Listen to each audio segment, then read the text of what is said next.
महर्षि रमण के साथ सत्संग करते हुए एक अध्यात्म के साधक ने मन के बारे में कुछ प्रश्न किए। उसने पूछा कि महर्षि, मन की क्या सच्चाई है? ये कहाँ से पैदा होता है? इसमें इतनी शक्तियाँ कैसे उत्पन्न हुई और यह इतना चंचल क्यों है? इसकी वास्तविकता का हमें कैसे पता लगेगा? तब महर्षि रमण ने कहा, यदि हम प्राथमिकता तथा महत्व के अनुसार अपने विचारों को क्रमबद्ध करें तो सबसे पहला भाव जो हमारे अंदर आता है वो है मैं का भाव। व्यक्तिगत भाव अथवा संकल्प भी सारे अन्य संकल्पों का मूल है, क्योंकि प्रत्येक विचार या संकल्प किसी व्यक्ति के संकल्प के रूप में ही उदय होते हैं। बिना अहंकार के मन का तथा संकल्पों का स्वयं अपना कोई अस्तित्व नहीं है।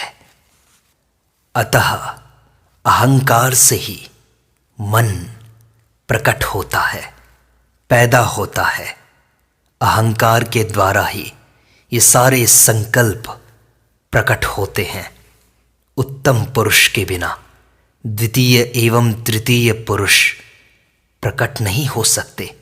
हमारे अंदर मैं भाव के पैदा होने के बाद ही दूसरी चीज़ों का पैदा होना संभव है।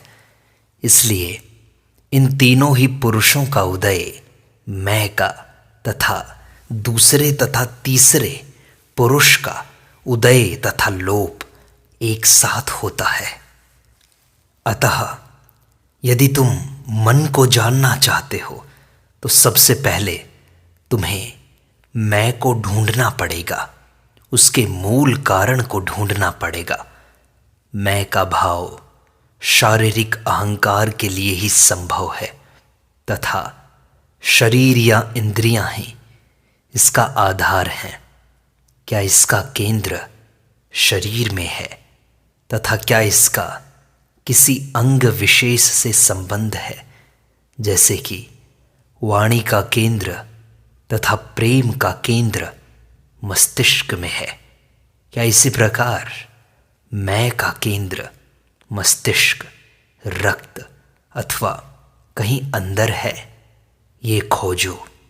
संकल्प शक्ति मस्तिष्क तथा मेरुदंड में केंद्रित रहती प्रतीत होती है और उनमें जो रक्त प्रवाह हो रहा है, जिसमें वायु तथा भोजन मिला हुआ है, उससे उसे पोषण मिलता है, जो स्नायविक शक्ति पदार्थ में बदल जाते हैं। अस्तु, स्थावर जीवन अथवा जीवनदायक शक्ति एवं रक्त प्रवाह, श्वसन, पाचन आदि प्राणी के अस्तित्व हैं। अतः मन जीवन शक्ति का प्रत्यक्षीकरण है, जिसकी हृदय में रहने की कल्पना की जा सकती है। महर्षि, ये बातें मुझे समझ नहीं आई, कृपया करके थोड़ी व्याख्या और कर दें। मन प्राण शक्ति की अभिव्यक्ति का एक आकार है। किसी भी वस्तु को, किसी भी यंत्र को मन नहीं कहते। प्राण धारक शक्ति जीवन प्रवाह में भी प्रकट होती है तथा मन रूपी चेतन दृश्य जगत में भी। महर्षि, अहंकार, मन तथा इस जगत का आपस में क्या संबंध है? क्या मन स्वयं से भिन्न वस्तु है या जगत है जिससे संपर्क करता है वह? जगत की अनुभूति जागृत अथवा स्वप्न अवस्था में होती है या इंद्रियानुभूति एवं संकल्प से होती है। दोनों ही मानसिक क्रियाएं हैं। यदि जागृत तथा स्वप्न की अवस्थाओं का अस्तित्व न होता तो जगत की अनुभूति भी नहीं होती और न ही अनुमान होता। सुषुप्ति में इस प्रकार की क्रियाएं नहीं होती तथा सुषुप्ति में हमारे लिए दृश्य तथा जगत का अस्तित्व नहीं होता। इस प्रकार जगत की सत्यता की सृष्टि अहंकार द्वारा सुषुप्ति से जागने पर ही होती है। उसकी सत्यता का निरसन या लोप जीवात्मा का सुषुप्ति में पुनः अपने स्वरूप में प्रवेश करने से होता है। जगत का उदय तथा अभाव मकड़ी द्वारा जाला बनाने और उसे पुनः निगलने के तुल्य है। इस उदाहरण में मकड़ी को तीनों अवस्थाओं में जागृत, स्वप्न अथवा सुषुप्ति में समान मानो। व्यक्ति में इस मकड़ी को आत्मा कहते हैं तथा जगत के संदर्भ में इसे ब्रह्म कहते हैं। अब ध्यान से समझो, जब तक आत्मा अप्रकट है, निष्क्रिय है, सापेक्ष द्वैत का सृजन नहीं होता, अर्थात दृष्टा एवं दृश्य का उदय नहीं होता। यदि मन के उदय होने का मूल कारण खोजा जाए तो पता चलेगा कि वह उस सत्य से ही उदय हुआ है जिसे आत्मा अथवा ब्रह्म कहते हैं। मन को सूक्ष्म शरीर अथवा संकल्प शरीर की संज्ञा दी गई है तथा जीव व्यक्तिगत आत्मा है। व्यक्ति का उदय ही जीव का सार है। व्यक्तित्व को ही जीव उपाधि से पुकारा गया है। संकल्प अथवा मन इसी की एक अवस्था है अथवा एक प्रकार है जिससे जीव अपने आप को प्रकट करता है। इससे पूर्व का स्तर या अवस्था वनस्पति जीवन के रूप में होता है। मन सर्वथा जड़ पदार्थ से संबद्ध रहता है अथवा उसी धरातल पर क्रियाशील रहता है। मन का अपना कोई स्वतंत्र अस्तित्व नहीं। इस प्रकार मन तथा भौतिक पदार्थ एक दूसरे के सहयोगी हैं, अर्थात एक के बिना दूसरे का अस्तित्व कुछ भी नहीं है। महर्षि, जो लोग आत्म साक्षात्कार करते हैं, क्या वे मन की क्रियाओं का अभाव कर देते हैं? उनके मन में कोई विचार नहीं चलते? अभ्यास करने वाले साधक के लिए दो मुख्य अवस्थाएं हैं। इनमें ऐसा निष्क्रिय क्षेत्र भी है जिसमें या तो मानसिक क्रिया का अभाव रहता है अथवा जहां आत्मानुभूति भी नहीं हो पाती। ये स्थितियां सुषुप्ति, अचेतन, मूर्छा और पागलपन इत्यादि की हैं। तो महर्षि, इस अवस्था पर विचार करें तो प्रश्न उठता है कि मन को किस प्रकार निष्क्रिय कर दें या ऐसा कर दें कि वो किसी प्रकार के विचार उसमें पैदा ही ना हो। मन स्वभावतः चंचल है। सबसे पहले इसको चंचलता से मुक्त करो, इसे शांत करो, इसे उच्चाटन से मुक्त करो। मन को अंतर्मुखी होने का अभ्यास करो। यह इसका स्वभाव बन जाए, इतना अभ्यास करो। यह बाह्य जगत की उपेक्षा से तथा मानसिक शांति के मार्ग में जो भी बाधाएं हों उनको दूर करने से होगा। महर्षि, मन तो बड़ा शक्तिशाली है। हम ध्यान करने बैठते हैं तो 1-2 मिनट में ही हमें कहाँ से कहाँ ले जाता है। विचार इतने तेज चलते हैं कि हमें बहा ले जाते हैं। इसे चंचलता से कैसे मुक्त करें, इसे कैसे शांत करें महर्षि? बाहरी संपर्क या मन से भिन्न विषयों के संसर्ग से, उनके साथ संपर्क में आने से मन चंचल हो जाता है। आत्मा से अलग विषयों से वैराग्य करना पहला प्रयास है। वैराग्य का प्रयास करो। इसके बाद आत्मनिरीक्षण का अभ्यास करो, एकाग्रता का अभ्यास करो, इंद्रियों पर विजय पाओ। बाह्य एवं आंतरिक शम दम तितिक्षा इत्यादि से प्राप्त करो इंद्रिय निग्रह, जो बाद में तुम्हारे मन में शांति लेकर आएगा। महर्षि, अभ्यास कैसे करें? अभ्यास का हमें पता नहीं लगता कि हमें किस तरह से अभ्यास करना है। लोग कह तो देते हैं कि ध्यान करो, पर हमें वो समझ नहीं आता। किस पर ध्यान करें, अभ्यास कैसे करें? कृपया करके समझा दें। सबसे पहले अभ्यास यहाँ से शुरू करो कि जो बाह्य जगत तुम्हें दिखाई देता है वो अनित्य है, क्षणभंगुर है, थोड़े दिन बाद नहीं रहेगा।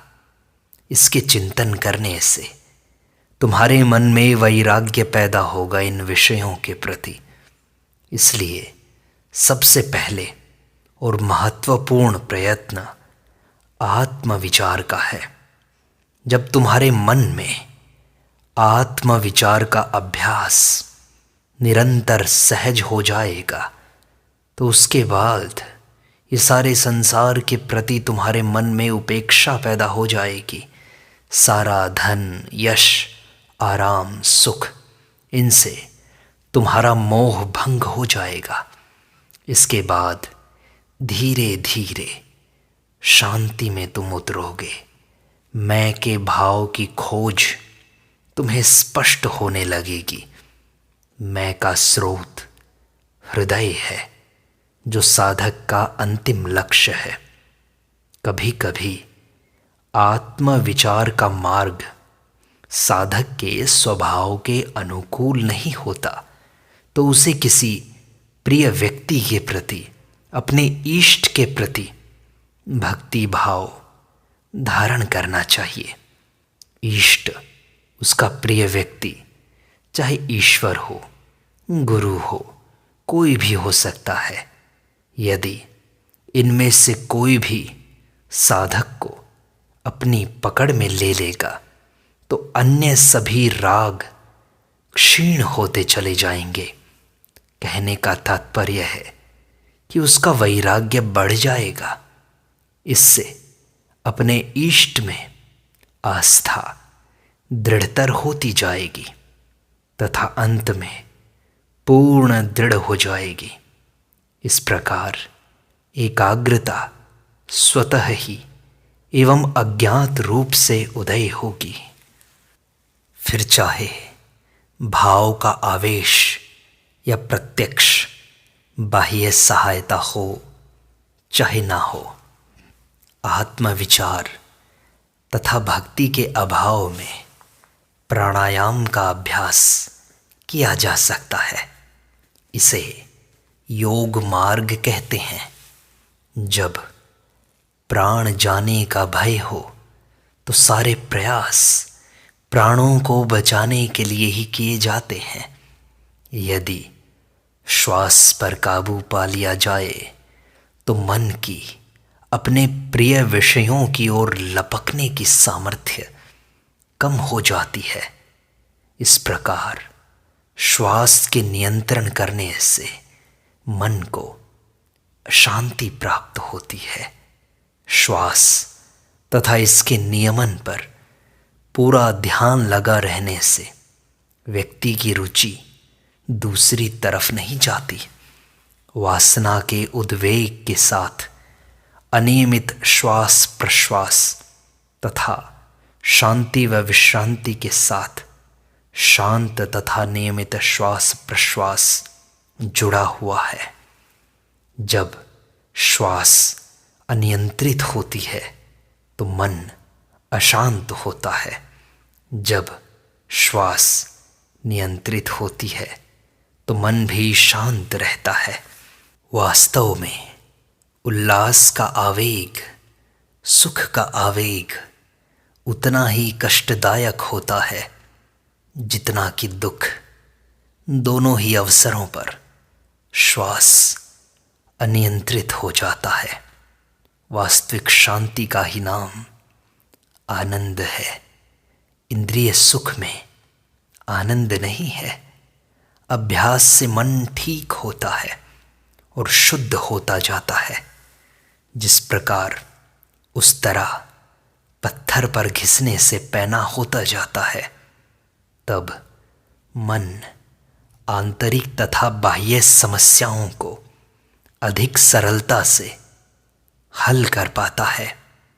यदि प्रकृतिवश साधक इन दोनों मार्गों को अपने अनुकूल न पाए और किसी कारण से प्राणायाम भी न कर सके, तो उसे कर्म मार्ग, शुभ कर्मों का आचरण जैसे समाज सेवा इत्यादि का साधन अपनाना चाहिए। इससे उसकी शुद्ध वृत्तियां अधिक प्रकट होने लगती हैं तथा उसे निस्वार्थ आनंद की अनुभूति होती है। उसका संकुचित अहम क्षीण होने लगता है तथा उसकी शुभ वृत्तियां विकास को प्राप्त होती हैं। तब व्यक्ति उपरोक्त तीनों मार्गों में से एक पर चलने की योग्यता प्राप्त कर लेता है। इसी एक साधन से भी उसकी आंतरिक प्रेरणा का सीधे ही विकास होना संभव है। महर्षि मन को एक बिंदु पर कैसे केंद्रित करें? यदि मन भ्रमित होने लगे तो तुरंत अपने आप से यह प्रश्न करो कि ये भ्रम पैदा करने वाला विचार कहाँ से और किसे पैदा हो रहा है। ये विचार करते ही तुम उसी क्षण आत्मभाव तक पहुंच जाओगे, मैं तक पहुंच जाओगे। महर्षि, मन को एक बिंदु पर कितने समय तक ठहराया जा सकता है? यह समय अभ्यास से बढ़ता जाता है। तो महर्षि, इसके बाद क्या होता है? मन वर्तमान की सामान्य अवस्था में लौट जाता है। हृदयगत एकत्व के स्थान पर विविध दृश्य और ये जगत दिखाई देने लगता है। इसे बाहर जाने वाला मन कहा जाता है और अंतर्मुख मन उसे शांत मन कहते हैं। महर्षि, क्या ये सारी प्रक्रिया बौद्धिक रूप से ही होती है या इसका प्रत्यक्ष अनुभव भी होता है? प्रत्यक्ष अनुभव वास्तविक है, वो होता है। तो महर्षि, मन के एक स्थान पर केंद्रित होने पर वृत्तियां शांत क्यों हो जाती हैं? यह संकल्प शक्ति तथा गुरु के उपदेशों की सत्यता में दृढ़ आस्था से संभव होता है। तो महर्षि, इस प्रक्रिया से लाभ क्या है? पहला, तुम्हारी इच्छा शक्ति बढ़ जाती है। तुम उस पर विजय प्राप्त कर लेते हो। एकाग्रता का विकास होता है। वासनाओं पर विजय पा लेते हो। वासनाएं तुम्हारी क्षीण होने लगती हैं।